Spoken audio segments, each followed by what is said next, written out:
Maju berkembang guru, pendidikan agama Islam.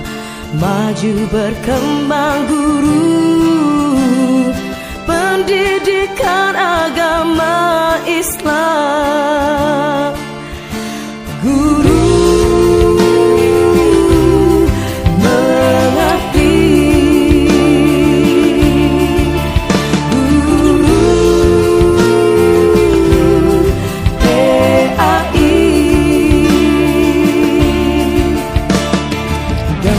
putra-putri Indonesia, ikhlas mengabdi demi bangsa.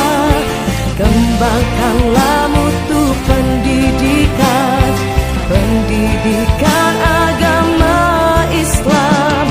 Majulah Indonesia,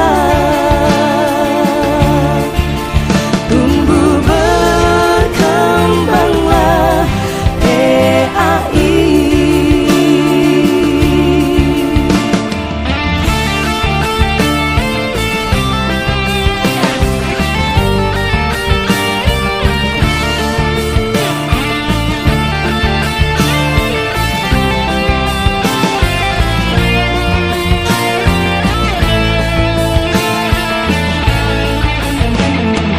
Maju berkembang guru, pendidikan agama Islam. Maju berkembang guru, pendidikan agama Islam. Bapak Berharga SAG selaku calon guru putra angkatan ke-7 di tingkat Kabupaten Lombok Timur. Semoga Pak Sastrawan kedepannya lebih bisa memberikan praktik-praktik baik, karena guru penggerak itu adalah pemimpin pembelajaran yang mengarahkan siswa secara holistik untuk bagaimana tumbuh kembangnya itu sebagaimana kebutuhan kurikulum merdeka, dan kegiatan-kegiatan yang dilaksanakan di kelas itu bagaimana menjadi kebahagiaan murid. Memang kita harapkan. Oleh karena itu, ketika kita berbicara tentang budaya positif, maka ini adalah rangkaian kegiatan yang sesungguhnya konsepnya itu secara berasal dari siswa, bukan sebaliknya berasal dari guru, tetapi disepakati antara siswa atau murid bersama Bapak Ibu guru di kelas. Itulah budaya positif. Satu contoh misalnya Bapak Ibu, ketika proses pembelajaran belum dimulai, seharusnya antara guru dan murid itu sama-sama menyepakati satu bentuk aturan. Contohnya misalnya ketika murid kita mau bertanya, supaya aturannya diperjelas harus mengangkat tangan. Itu budaya positif Bapak Ibu. Sehingga nanti selesai dia menjadi murid, dia tidak menjadi kebiasaan memotong. Ini PR. Kalian harus mengumpulkan besok, lusa. Saya kasih waktu 2 hari. Ada 4 guru yang mengajar di kelas itu, kalau dia memberikan PR secara bersamaan, bisa dibayangkan Bapak Ibu sekalian, anak itu akan kewalahan di rumah. Sehingga kadang-kadang kan kita tidak tahu, kita tidak pernah menggali kepada anak kita apakah dengan cara kita semacam itu justru tidak meninggalkan beban buat anak kita. Nah, di kurikulum merdeka salah satunya bagaimana kita bisa meminta pendapat anak-anak kita. Ini pekerjaan rumah anak-anakku, tapi tetap dibatasi.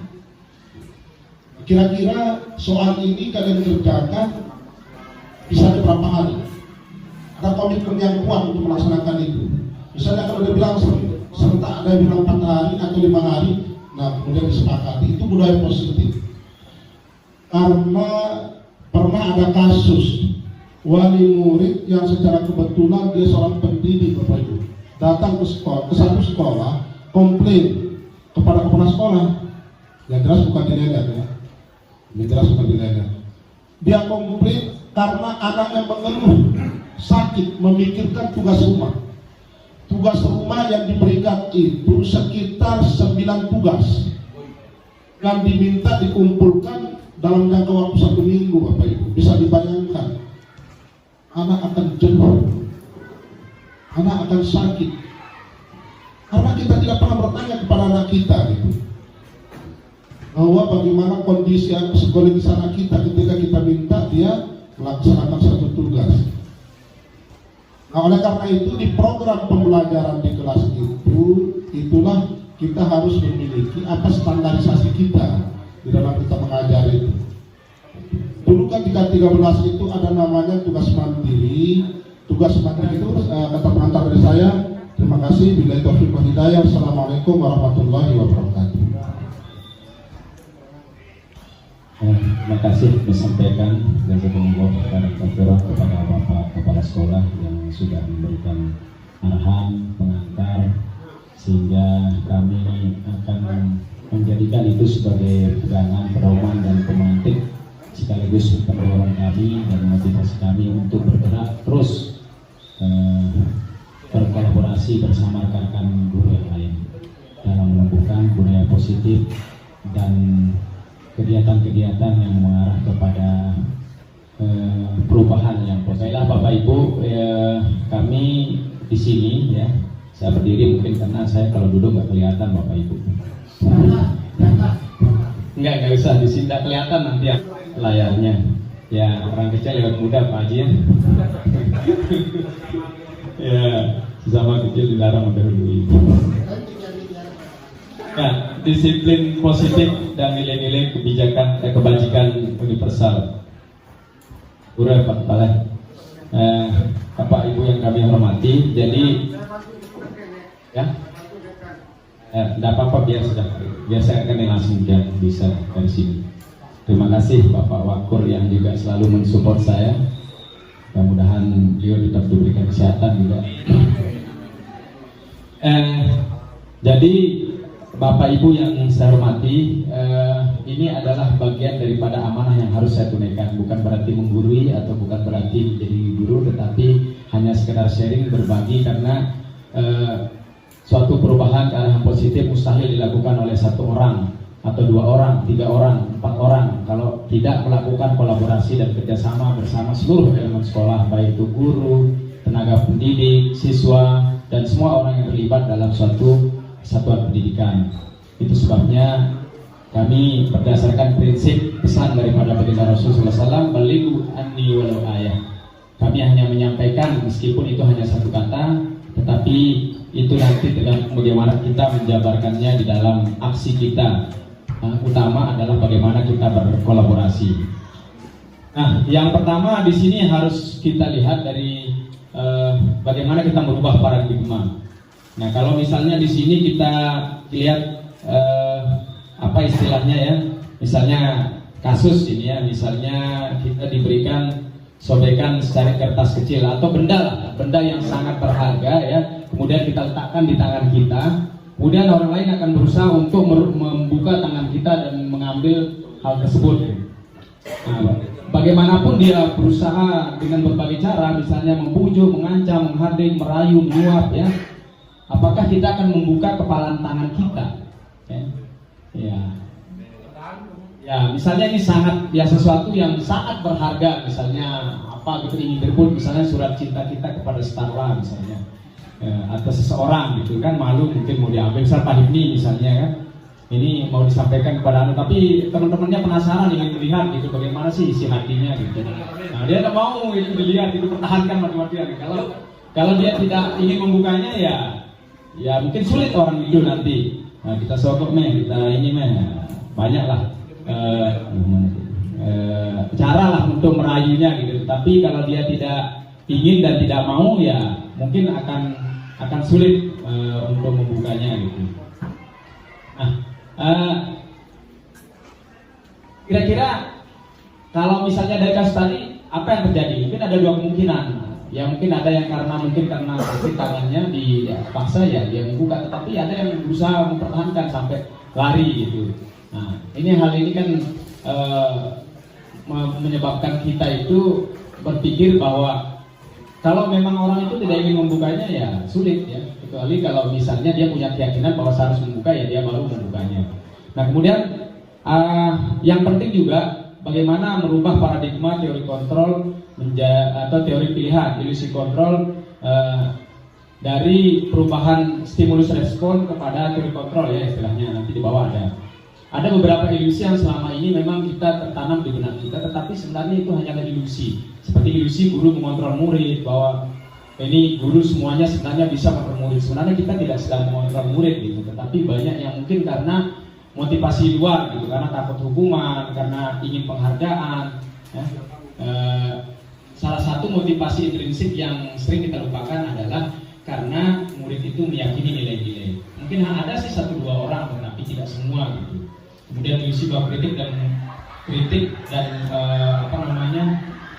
aspirasi membuat orang merasa bersalah dan dapat menguatkan karakter. Kemudian ilusi bahwa semua penguatan positif, efektif dan bermanfaat. Kemudian ilusi bahwa orang dewasa memiliki hak untuk memaksa. Ini sebenarnya semuanya sifatnya ilusi. Nah ini yang kita lihat ini, perubahan paradigma stimulus respon menjadi teori kontrol atau teori pilihan. Siapa sesungguhnya memiliki kontrol? Kalau dalam teori stimulus respon ya, kita mencoba mengubah orang agar pandangan sama dengan kita. Dalam teori pilihan atau kontrol, kita berusaha memahami pandangan orang lain. Kemudian perilaku guru dilihat sebagai satu kesalahan. Misalnya siswa yang melakukan perbuatan yang tidak terkontrol di sekolah atau melakukan kesalahan. Nah itu ada beberapa tindakan yang bisa kita berikan untuk mengatasi masalahnya gitu. Kadang kita memposisikan diri sebagai penghukum, ada juga pembuat rasa bersalah, ada yang berposisi sebagai teman. Guru itu ada 5 posisinya, nanti kita bahas selanjutnya. Yang 2 yang terakhir yaitu sebagai pemantau dan sebagai manajer. Dan ini yang dianjurkan kita sebagai pemantau, dan yang paling ideal itu adalah sebagai manajer. Ya. Sehingga kita bisa memahami semua murid kenapa melakukan hal seperti itu, kenapa dia melanggar, kenapa dia melakukan tindakan yang melanggar aturan. Nah, itu kalau kita larikan lagi kepada teori kebutuhan manusia, ada 5 teori. Ada kebutuhannya karena untuk survive, ada yang kebutuhannya karena rasa kasih sayang, ada yang ingin menunjukkan eksistensi diri, karena ingin diterima, karena ingin mendapatkan kasih sayang, karena ingin kesenangan, dan karena ingin penguasaan. Nah itu mana yang paling dominan? Itu sebabnya dalam teori yang paling efektif, yang bisa memunculkan dan mengembalikan perasaan anak itu diterima di komunitasnya, itu ada namanya restitusi. Restitusi itu lebih tinggi daripada teori konsekuensi. Yang paling rendah itu hukuman, ya, karena hukuman itu sifatnya menggagalkan identitas murid. Kemudian ada konsekuensi. Kalau konsekuensi adalah hal yang harus dijalani karena dia melakukan kesalahan, ya. Misalnya dia terlambat datang pada saat pelajaran penjas, ya, temannya sudah pemanasan, ya, dia diberikan sudah untuk pemanasan 2 kali putaran. Nah, apakah itu merupakan hukuman atau konsekuensi? Nanti kita lihat. Kalau dia tanpa direncanakan, ya, bukan pelajaran olahraga, misalnya pelajaran agama suruh lari di lapangan, itu jelas hukuman gitu. Tetapi kalau itu memang dilakukan oleh dilakukan untuk melakukan sebelum mendapatkan materi, itu dianggap sebagai pemanasan, maka itu konsekuensi namanya, ya. Tetapi kalau misalnya kita memberikan pilihan kepada siswa untuk melakukan tugasnya berdasarkan keyakinan, maka itu namanya restitusi. Nah, ini beberapa materi yang melahirkan disiplin positif. Ada teori motivasi di sini.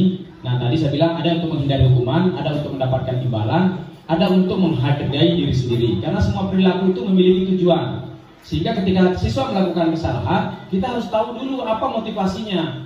Tidak lantas kemudian kita misalnya memberikan hukuman atau misalnya tiba-tiba memukulnya dan lain sebagainya. Nah, nanti ada beberapa video yang mungkin akan menegaskan yang mungkin bisa lebih membuka wawasan kita tentang teori motivasi ini gitu. Bagaimana guru memiliki ini. Saya punya pengalaman yang sampai sekarang memang membuat saya pernah kena mental.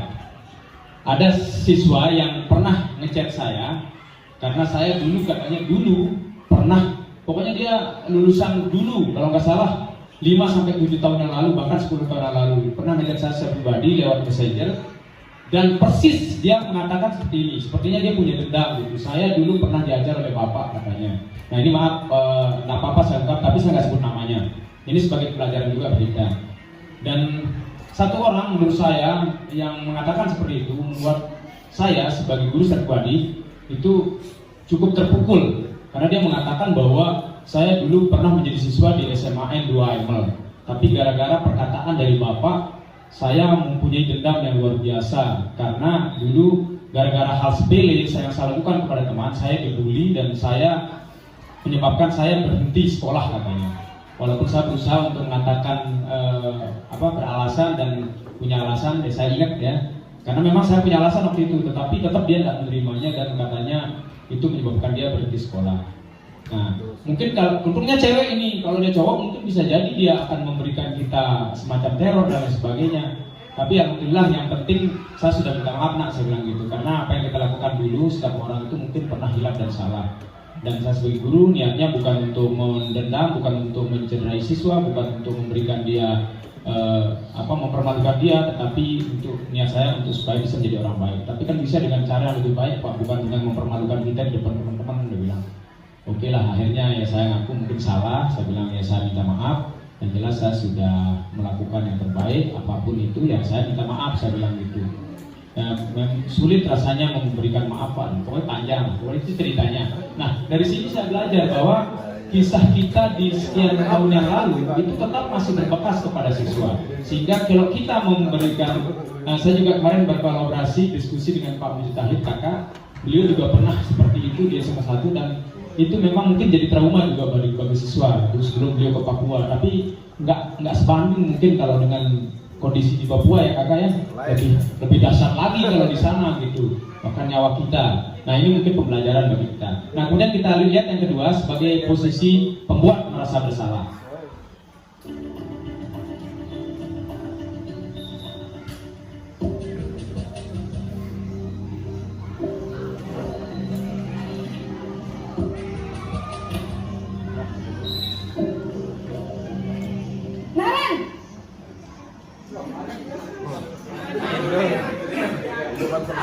Ibu.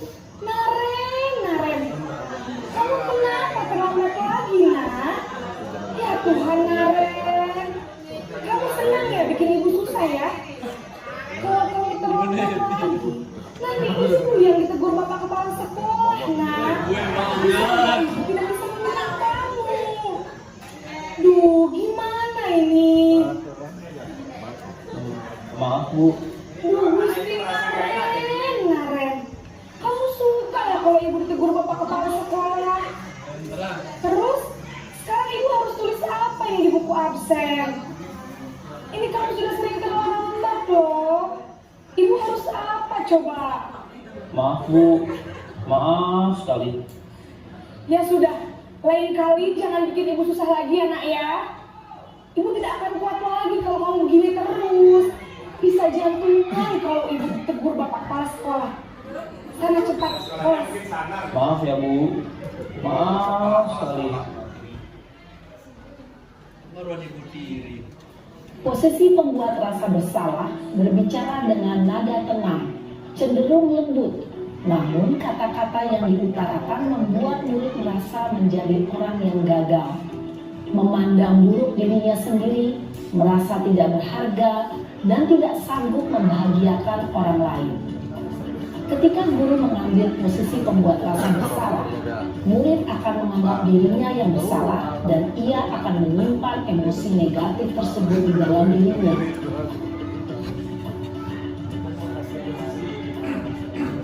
Sebagai teman, karena mungkin agak akrab dengan siswa.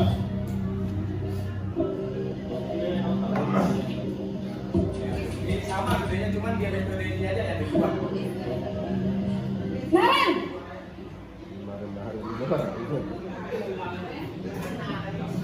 Selamat pagi Bu. Wah, sudah jam berapa ini nak? Terlambat lagi ya sayang. Iya Bu, habis ibu saya ngomong kayak saya Bu. Kamu maunya paling pertama. Kamu bukan anak yang larinya paling kencang. Kok lambat sih? Iya Bu, Saya memang terlambat bangun tadi. Jadi biarpun saya lari kencang, tetap gak kekejar Bu. Ya sudah sana, nanti lain kali larinya lebih kenceng lagi ya, biar gak terlambat lagi. Bikin senang ibu, demi ibu, bisa kan? Bisa lah Bu. Ya sudah sana masuk kelas, ibu beresin urusan absen kamu. Kamu ini ada-ada saja. Dalam posisi teman, guru berbicara dengan nada suara ramah, cenderung bersenda gurau untuk menjaga suasana tetap santai. Murid akan merasa senang, aman, dan akrab dengan guru. Identitas yang tercipta adalah identitas sukses atau berhasil. Namun, perlu diingat, karena ini masih dorongan eksternal, maka ada faktor ketergantungan dari murid kepada orang tertentu. Di sini guru absennya, sehingga di lain waktu murid bisa berperilaku baik, namun hanya kepada orang-orang tertentu saja. Itu efeknya kalau yang teman tadi hanya kepada beberapa guru. Nah ini sebagai pemantau atau monitor.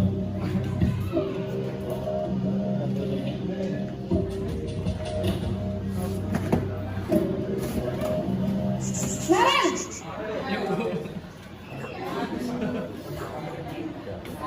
Selamat pagi Bu. Naren, apa peraturan sekolah kita tentang jam berapa kita harus masuk sekolah, nak? Kita harus di sekolah jam 7 Bu. Iya betul, sekarang sudah jam 7.20. Naren sudah tahu konsekuensinya jika terlambat hadir. Paham Bu. Saya harus tinggal kelas pas jam istirahat selama 20 menit. Iya benar, konsekuensinya demikian. Jadi nanti jam 9.30 pas istirahat, kamu harus tinggal di kelas, kerjakan tugas tambahan untuk ketertinggalan kamu, ya? Baik Bu. Posisi pemantau mengandalkan penghitungan atau data untuk mengontrol murid. Guru mengarahkan murid berdasarkan peraturan dan konsekuensi. Seorang pemantau menunjukkan bahasa tubuh dan ekspresi wajah yang datar dan cenderung formal. Nah ini yang terakhir yang paling ideal. Yang dua yang terakhir ini memang ideal ya, tapi yang paling ideal itu yang posisi yang terakhir ini. Nah ya manggilnya aja Pak. Naren! Karena kalau dia pelan tak didengar mungkin kan karena sudah. Selamat pagi Bu. Selamat pagi Naren. Maaf Bu, saya terlambat. Iya, sekolah masuknya jam 7, sekarang sudah jam 7.20. Jadi sekarang bagaimana ini Naren? Maaf Bu, saya lupa setel alarm saya semalam. Baiklah, menurut kamu, keyakinan sekolah yang mana yang perlu kamu tingkatkan? Menghargai diri sendiri dan orang lain mungkin ya Bu. Setuju. Jadi, apakah Naren meyakini prinsip saling menghormati tersebut? Iya Bu, saya meyakininya. Apakah Naren bersedia memperbaiki masalah keterlambatan ini? Bersedia Bu. Bagaimana kamu akan perbaiki masalah keterlambatan ini? Saya akan coba untuk tidak lupa menyetel alarm saya Bu. Baik, kalau Naren lupa menyetel alarm di rumah, ada orang yang kira-kira bisa bantu mengingatkan tidak? Ada Bu, kakak saya, Kak Emma. Ada lagi selain Kak Emma? Selain Kak Emma, ada ibu saya. Baik, jadi yang mengingatkan Naren adalah Kak Emma dan ibu kamu ya? Kira-kira akan mulai setel alarm kapan nih Naren? Setelah pulang sekolah, akan segera saya lakukan. Baik, jadi Naren akan setel alarm untuk bangun besok pagi dan akan diingatkan oleh kakak dan ibunda Naren ya. Ada lagi yang mungkin perlu dilakukan Naren agar tidak terlambat bangun lagi? Tidak ada Bu. Baik Naren, terima kasih untuk kerjasama kamu.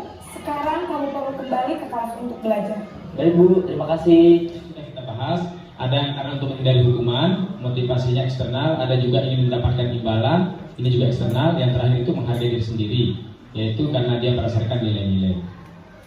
Nah, mungkin ini hanya sekedar quotes dari dihajar atau merdeka itu artinya tidak hanya terlepas dari perintah, tetapi juga cakap buat memerintah diri sendiri.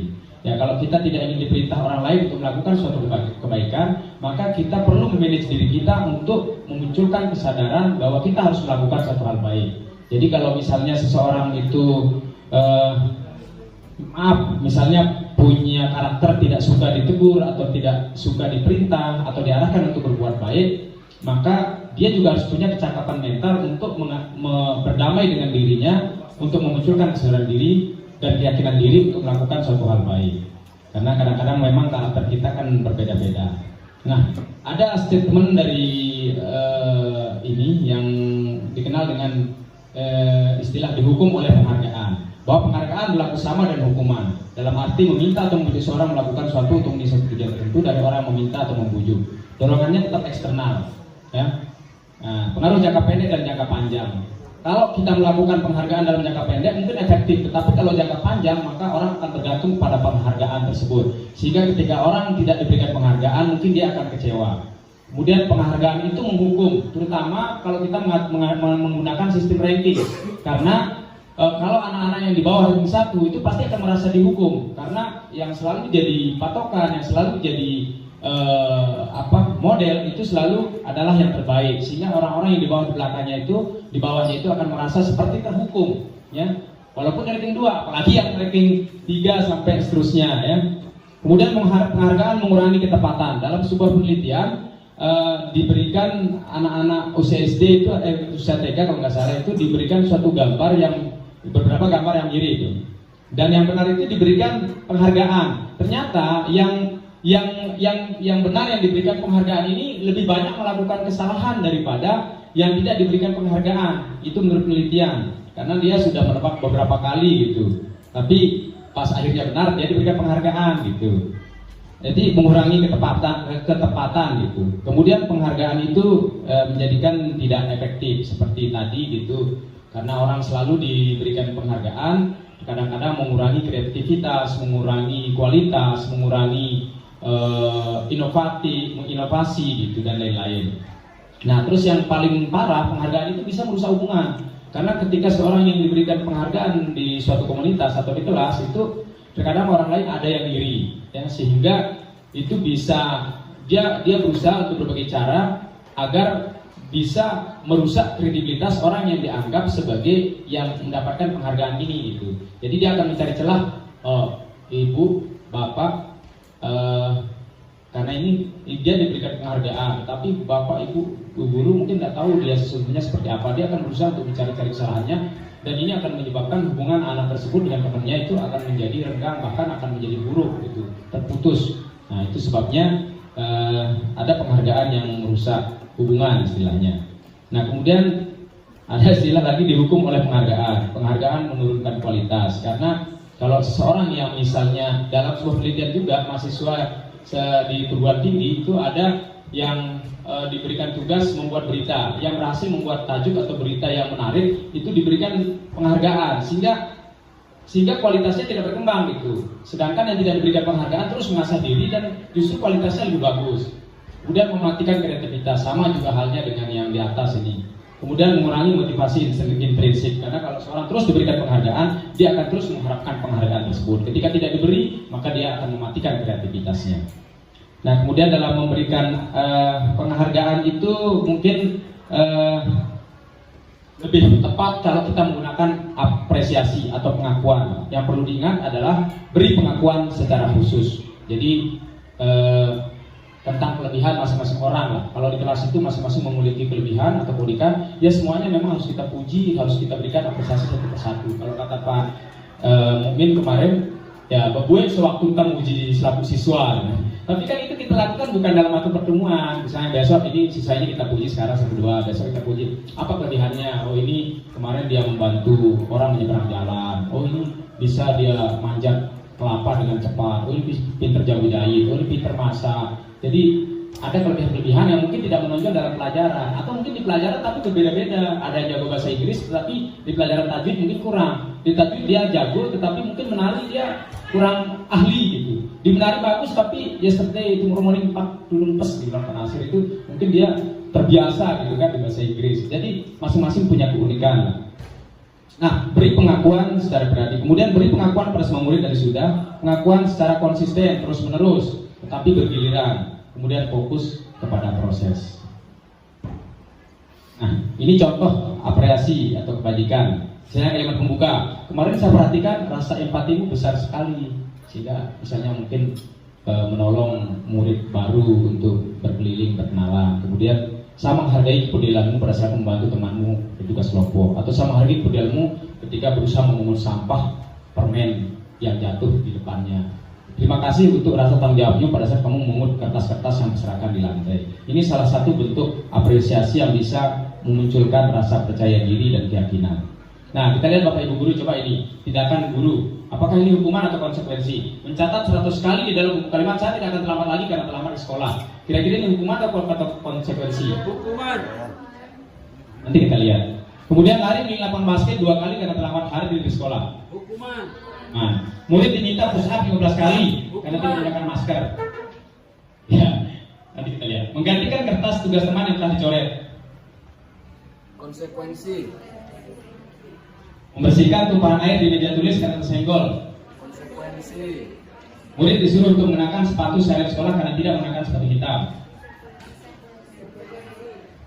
Lari di lapangan basket 2 kali karena terlambat 10 menit untuk pelajaran penjebokan. Dan terakhir ini konsekuensi. Ini di bawahnya ada jawabannya tuh. Sebagian besar jawaban Bapak Ibu benar, ya. Berarti Bapak Ibu, alhamdulillah sudah bisa memahami hukuman dan konsekuensi, ya. Nah, tepuk tangan dulu untuk Bapak Ibu. Tetapi Bapak Ibu, ada yang lebih hebat daripada konsekuensi, namanya restitusi, ya. Nah, restitusi itu kalau dalam jangka pendek mungkin konsekuensi itu bisa baik, ya, tetapi itu tetap membuat siswa tidak nyaman, ya. Nah, nanti ada ini ada perbedaannya, ya, antara hukuman dan konsekuensi. Sesuatu yang menyakitkan harus terjadi, kalau sesuatu harus terjadi, membuat anak merasa tidak nyaman dalam jangka waktu lama. Kalau hukuman, ya, seperti tadi yang pengalaman saya pribadi itu. Tapi kalau konsekuensi mungkin anak jangka pendek saja. Paksaan ini stimulus respon, ya. Konsep diri yang buruk, ini konsep diri yang baik. Ya, ini beberapa perbedaan-perbedaannya, ya. Nah, tadi yang saya bilang itu ada restitusi adalah proses menciptakan kondisi bagi murid untuk memperbaiki kesalahan mereka. Sehingga ada kita kenal namanya segitiga restitusi.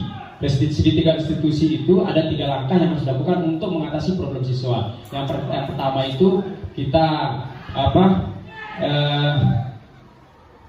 mungkin saya tampilkan video biar lebih jelas lagi, ya. Yang di sini ada video, maaf mungkin supaya lebih ini saya punya kok YouTube Creator kali ini. Nih Pak Haji, sabar Pak Haji, ya. Belum masuk channel saya ini.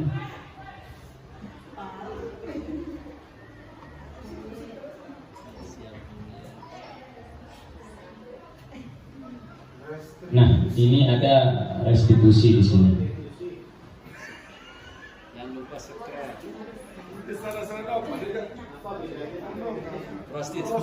Dengan dukungan tulang sehat, wanita bisa melakukan banyak hal. Minum CDR setiap hari bila perlu. Ini juga termasuk bagian daripada tugas kita.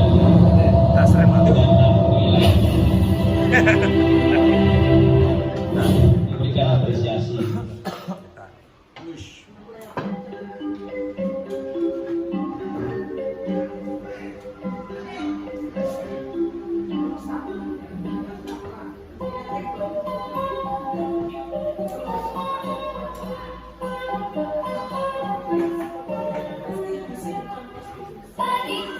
Jangan salah mengucapkan Bapak Ibu, ya, karena kalau salah pengucapan fatal ini nanti, ya.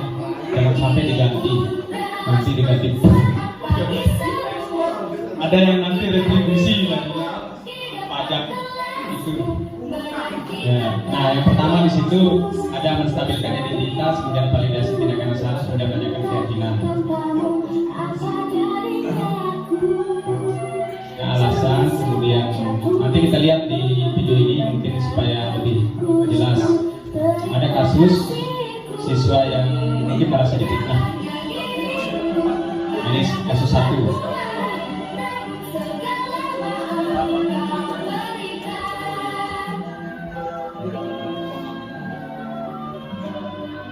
Tapi kadang-kadang ketika anak datang ke kita kan kadang-kadang sibuk atau kadang-kadang tidak punya waktu atau mungkin kita mengusir langsung, nanti. Kadang jalan kita belakang padahal kadang-kadang 5 menit dia minta untuk kita mendengarkan mereka, terutama bapak ibu di kelas. Nah, satu lagi ini ada yang tadi, keyakinan kelas. Ini kira-kira misalnya kenapa kita memiliki peraturan harus menggunakan helm misalnya di dari kendaraan roda 2. Coba Bapak Ibu kenapa? Kenapa kita harus menggunakan helm ketika mengendari roda 2? Pasti masih normal jawabannya Pak ini. Itu. Tetapi kemarin teman-teman kita banyak yang menjawab karena takut polisi, takut razia. Nah itu makanya kebanyakan itu kan motivasinya eksternal. Jarang ada yang mengatakan karena melindungi ketika jatuh atau karena ingin keselamatan. Jadi kalau jawaban itu berarti sudah normal memang, berarti sudah berhasil. Jadi nggak perlu saya sampaikan nih, berarti sudah ya. Kalau dia menjawab karena takut polisi nggak normal berarti. Normal sih, tapi motivasinya itu masih eksternal ya. Kalau Pak Ibu tadi motivasinya berarti internal karena dia mengatakan untuk menjaga keselamatan dan melindungi diri. Berarti beliau sudah normal. Biasanya beliau agak jalan jawaban-jawabannya. Tapi ini hari ini saya lihat alhamdulillah cukup normal ya. Oh iya, alhamdulillah. Nah, terus alhamdulillah ya. Kemudian ada juga peraturan 3M dulu ini menggunakan masker, mencuci tangan. Ya kita rata-rata karena memang takut sama itu aturan itu. Kalau ini melanggar nanti dirazia dan sebagainya. Jarang kita memikirkan bahwa ketika nggak pakai masker, ketika nggak mencuci tangan, konsekuensinya seperti ini. Ya, berarti kita memang masih eksternal. Nah, coba Bapak Ibu dilihat yang mana merupakan keyakinan kelas ini.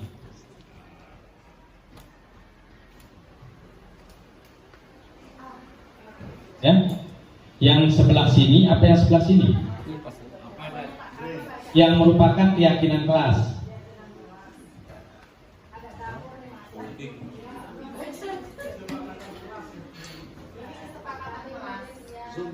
Ya, judulnya memang keyakinan kesepakatan kelas itu berasal dari keyakinan kelas.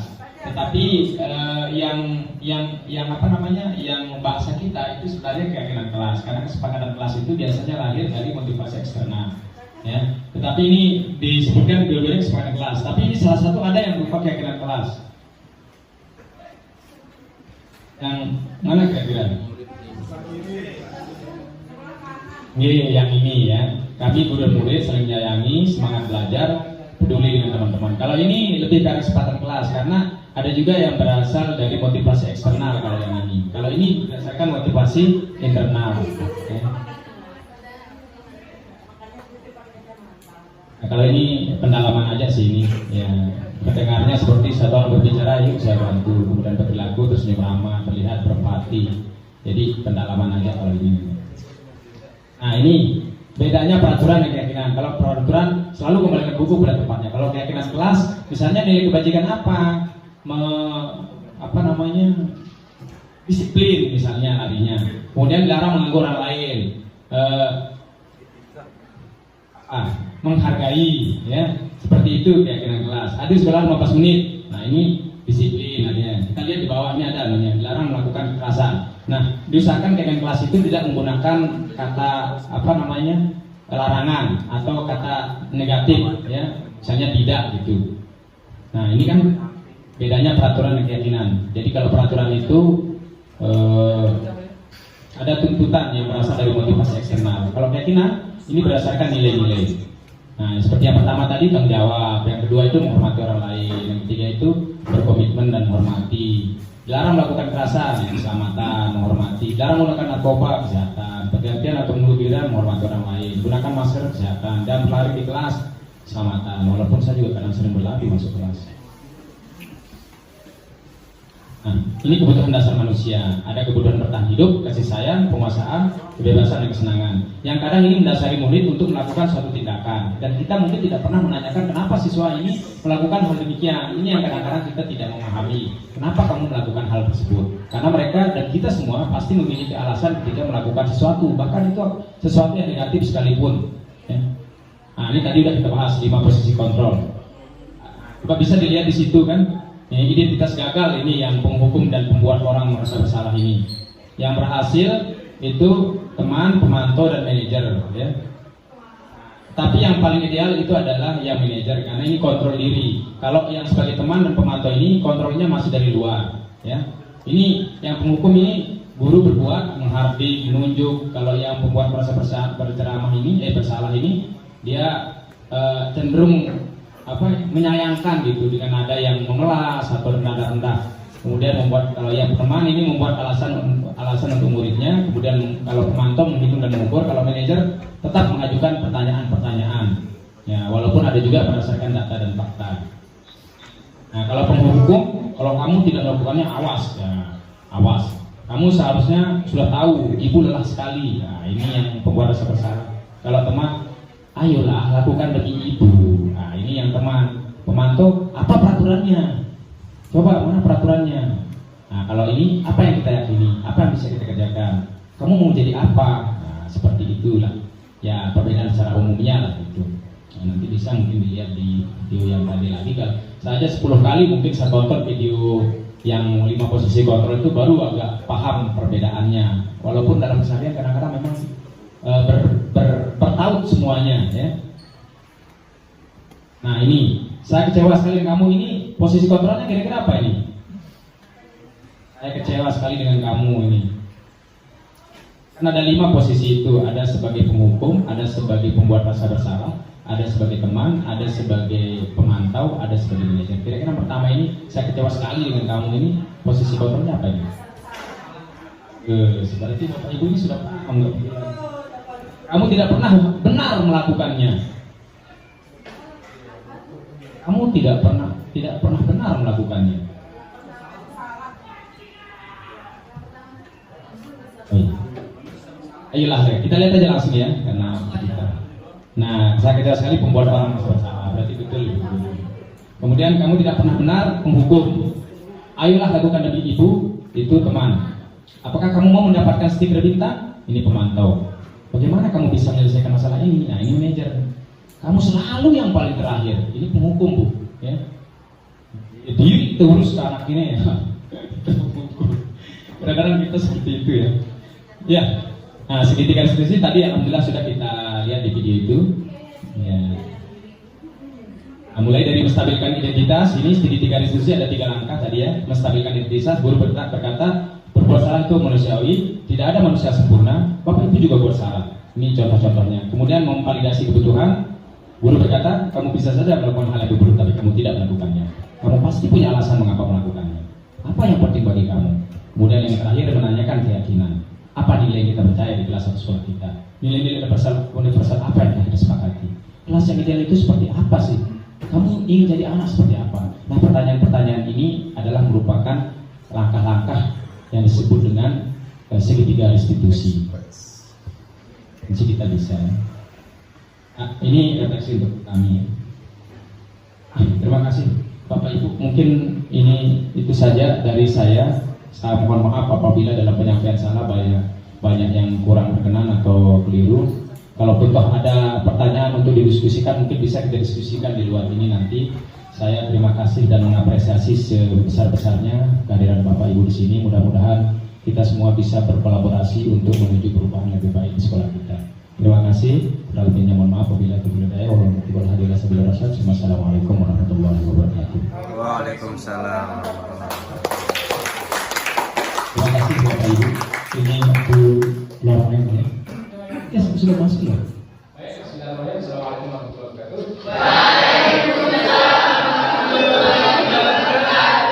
Semua, jadi hari ini kita akan membuat keyakinan kelas dan semuanya boleh mencurahkan pendapat, mengekspresikan keyakinannya masing-masing dalam selembar kertas yang akan saya bagikan.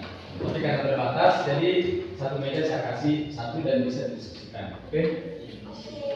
Mungkin bisa dibantu dan di sebelah sana. Jangan habiskan ya. Soalnya nanti kelas G7 juga saya bagiin. Ya nanti jangan orang tua. Bisa dua item misalnya pendapat. Oke, ini beda kelompok.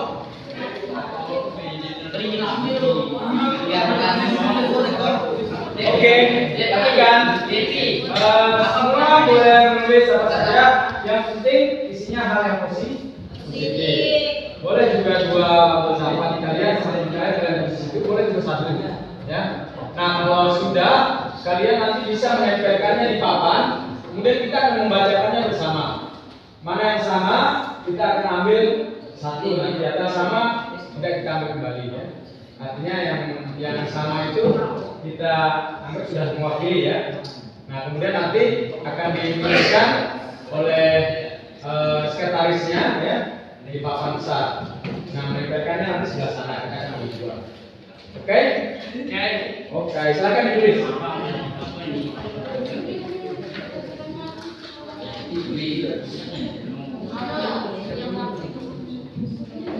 Nah, kalau sudah, nanti anak-anakku menempelkannya di sini ya. Jadi menempelkannya itu bersab ini ya. Beres. Nah, kalau sudah habis sampai sini, tempel lagi di sini terus sampai bawah. Jangan dulu. Ada saatnya. Nah, nanti kita akan bacakan keyakinan kelas yang kalian tulis di sini. Nanti ditulis oleh sekretaris di sini. Nanti Pak Guru yang membacakan nanti. Kemudian sekretarisnya menuliskan di sini. Nah, yang sudah ditulis oleh sekretaris itu nanti bisa kalian tulis di kertas besar ya. Bila perlu yang berwarna. Kemudian ditempelkan nanti di dinding kelas sehingga setiap hari kita bisa membacanya. Tidak perlu besar-besar. Ya. Nah, kalau ada yang melanggar itu harus kesannya ada paksa. Ini kesadaran aja ini, ya. Jadi tolong ya yang cowok lebih aktif lagi ya. Ya, karena memang ini adalah kalau kita tidak menjaga bersama kebersihan di kelas kita, siapa yang akan dijaga? Kemudian tidak boleh makan di kelas. Gak usah mencari siapa yang kuat, ya. Ya karena mungkin dia merasa terganggu dengan yang makan atau sampah yang berserakan. Sekarang kalau misalnya diubah misalnya menjaga kebersihan dan ketertiban kelas, kan makan tidak masalah kan? Jadi menjaga ketertiban dan kebersihan, otomatis siapapun yang makan di kelas dia akan menjaga kebersihannya, nggak masalah, ya kan? Yang penting jangan pada saat ada berarti menjaga kebersihan dan ketertiban kelas, ya. Jadi otomatis yang bikin gaduh, yang suka mukul-mukul meja, nanti dia melihat yang kelas yang ini, karena ketertiban kan. Jaga kebersihan dan ketertiban kelas. Kemudian memakai seragam sesuai hari sudah ya. Mengikuti aturan.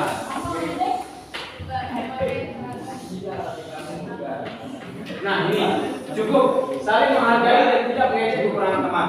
Cukup saling menghargai. Karena kalau orang yakini saling menghargai itu ada sebuah keyakinan kelas, maka tidak akan ada yang meremehkan dan melakukan bully dan orang lain.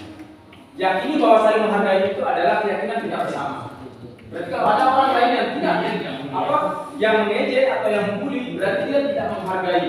Otomatis berarti ada kurang ya kan? Ini menjadi penilaian mantap. Ya.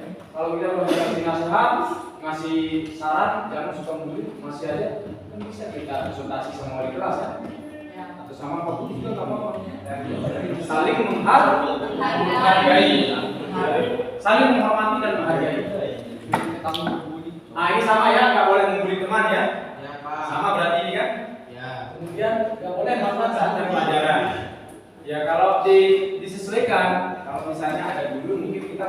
kan. Tapi kalau nggak ada guru, kemudian ada yang belum sarapan, mungkin ada yang memang sangat tak lapar, kemudian dia memiliki riwayat SMA. Menurut saya boleh aja, tapi dia bisa menjaga kebersihan, ya kan? Tapi jam ini dibuatkan khusus di lembar kertas besar, kemudian ditulis pakai spidol besar, ditempel di temboknya, dan setiap orang, setiap hari, setiap saat bisa melihat dan menilai perilakunya apakah sudah sesuai dari keyakinan kelas atau tidak. Ya, ini keyakinan kelas. Nanti kalau misalnya ada tambahan di belakang hari, nanti kita sepakati lagi. Tapi ini sementara dulu, ya. Karena kalau kita terlalu banyak menuliskan juga sulit nanti kita laksanakan, ya. Yang prinsip-prinsip dulu, ya. Ya, termasuk juga beribadah tepat waktu, ya. Seluruh berjamaah, gitu. Ini kan belajarnya aja, ingat ini. Ya, ibadahnya harusnya lebih sedikit, ya. Tapi nggak apa-apa, nanti saya bilang ya. Iya. Ini kan ketika kelas. Ya. Nanti kalau ibadah mungkin dia beribadah dan belajar waktu mungkin bisa. Atau bisa juga ditambahkan sih kalau mau nanti ditambahkan, ya. Nanti di kelas yang ditempel di tembok itu belajar dan beribadah tepat waktu. Karena kenapa itu Pak? Karena kalau kita sholat di rumah, seperti sholat zuhur, misalnya kita sholat di rumah, itu sudah masuk waktu makruh. Jadi kita tidak mendapatkan pahala dari ibadah kita. Kita hanya menunjukkan kewajiban. Saya kalian kita sholatnya di rumah. Itu kalian sudah makan waktunya dengan kelas. Kita yang melakukan sendiri dan kita yang memunculkan kesadaran kita secara pribadi. Dan itu menjadi sebuah kesepakatan bersama yang kita yakini kita harus amalkan pada saat kita berada di kelas kita ini, ya. Karena ini kita berpacu ini. Kemudian belajar tepat waktu. Nah, ini belajar waktu bagus ini. Nah, boleh sih kita misalnya ke kantin misalnya. Kalau belum ada guru nggak apa-apa, makanannya dibawa. Yang penting menjaga kebersihan. Nanti kita lihat ada nggak menjaga kebersihan juga. Ya. Kemudian saling menghargai, nah ini sama, berarti sama dengan ini ya. Nah ini berarti kan nggak pernah ada yang saling mengaruhi ya. Ya paling tidak sama berarti isi otaknya ini. Yang ini sama yang ini, saling menghargai dan satu sama lain, berarti sama dengan ini. Kemudian mengembalikan alat tulis yang dipinjam. Nah, penting ini, karena memang banyak teman kita yang kadang-kadang meminjam sesuatu, tetapi kadang kita dikembalikan, ya, atau memberikan barang kepada berhak atau mengembalikan. Sebenarnya kalau kita mau jujur ya, di menghargai itu sudah masuk sebenarnya. Karena kalau kita menghargai orang lain, barang yang kita pinjam pasti kita kembalikan kan. Jadi sudah cukup sebenarnya menghargai itu bisa masuk di sana. Tapi kalau mau dispesifikkan lagi, ya boleh juga sih. Cuman kalau banyak nanti sulit kita ingat jadi kan. Kan kegiatan kelas itu sebenarnya harus kita hafal. Tapi kita hafal, ya kita tempel dulu, kemudian dibaca, kemudian dihafalkan. Gak langsung seperti itu.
Ya.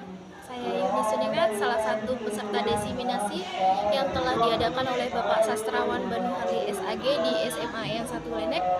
Dari pemaparan beliau saya mendapatkan pemahaman baru tentang disiplin positif atau budaya positif dalam membentuk karakter siswa. Salah satunya adalah ketika kita membuat peraturan kelas atau merumuskan keyakinan kelas, kita melibatkan siswa secara langsung, sehingga nanti secara emosional siswa menjadi lebih merasa memiliki peraturan tersebut, dengan harapan nanti akan mempengaruhi pola pikir, tingkah laku tentunya ke arah yang lebih positif.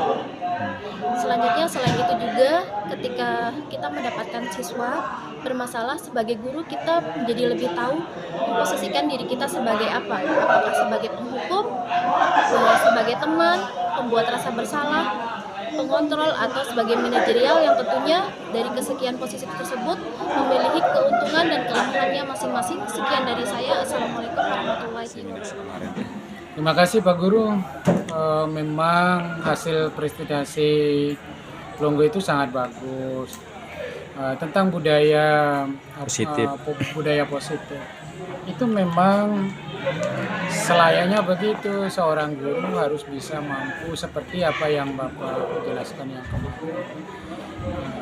Tanpa itu memang hasilnya bagus, tetapi akan lebih bagusnya kalau budaya-budaya seperti yang Bapak jelaskan kemarin itu sangat bagus. Kita berharap pada Bapak guru yang ada di sekolah ini ataupun guru-guru PPL misalnya perlu disosialisasikan lebih lanjut agar Bapak dan Ibu guru dalam menyampaikan keinginan, tujuan pembelajaran dan lain sebagainya itu sehingga tercapai dengan bagus. Dan bagusnya kalau memang budaya positif, utamanya restitusi, budaya positif yang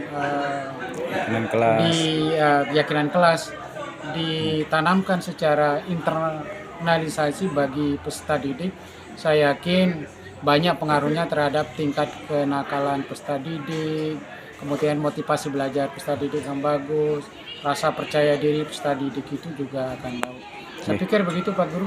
Terima kasih banyak Pak Ji. Saya dari fase E6. Saya Dinda Junia Putri dari fase E6. Kami merasa dengan adanya keyakinan kelas yang telah kami buat yang dibimbing oleh Bapak Sastrawan Manuharli, kami tidak merasa berat dalam menjalankan keyakinan yang telah kami buat sendiri. Dan dengan adanya keyakinan kelas ini, kami bisa menjalankan kesepakatan tanpa adanya paksaan dari siapapun. Dan semoga keyakinan kelas yang kami buat ini dapat menertibkan kenyamanan, keamanan yang ada di kelas kami sehingga kami bisa belajar dengan aman dan nyaman. Sekian dari kami. Assalamualaikum warahmatullahi wabarakatuh. Assalamualaikum warahmatullahi wabarakatuh. Saya Miandari, saya dari kelas 10 fase E7. Saya beranggapan bahwa keyakinan kelas bisa membuat kelas menjadi rukun dan bisa membuat kelas menjadi tertib. Dengan adanya keyakinan kelas yang telah disepakati bersama, dengan contoh tidak ada saling membuli, karena saling membuli bisa menyakiti perasaan teman dan saling menjaga ketertiban kelas dan melakukannya dengan baik. Bagus. Ya, mungkin Nadia ada tambahan namanya? Saya Hidatul Nadia, kelas 10 fase E7. Saya beranggapan demikian, dengan keyakinan kelas ini kita bisa mengontrol kelas kita menjadi lebih tertib, aman, dan damai. Sekian dari saya. Oke, terima kasih.